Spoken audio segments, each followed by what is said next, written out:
9 তারিখ ফজর থেকে, 9 তারিখ কোন দিন? বুধবার। বুধবার ফজরের নামাজ থেকে 13 তারিখ, তাহলে বৃহস্পতিবার 10, শুক্র 11, শনি 12, রবি 13, তাহলে এই 13 তারিখ আসর পর্যন্ত মোট 23 ওয়াক্ত। কত? 23 ওয়াক্ত। এই 23 ওয়াক্ত আমাদের কিছু কাজ আছে। কুরবানি করা যেমন ওয়াজিব, 5 ওয়াক্ত নামাজের পরে ইমাম সাহেব সহকারে মসজিদের পুরুষেরা আর বাড়িতে মা বোনেরা একবার মহিলারা নিচু আওয়াজে আর মসজিদে ইমাম সাহেব সহকারে উঁচু আওয়াজে একবার তাকবীর পড়া ওয়াজিব।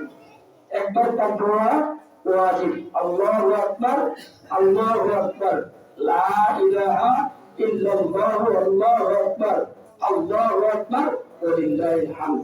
যদি ইমাম সাহেব বলে যায়, মুসলিমরা স্মরণ করে দিবে। আর যদি মুসলিমরা বলে যায়, তাহলে তওবা ইস্তিগফার করবে, জায়গায় বসে থাকতে হয়ে নিবে, জায়গা থেকে উঠে যেটা হওয়ার দরকার নাই, তওবা ইস্তিগফার করে নিবে।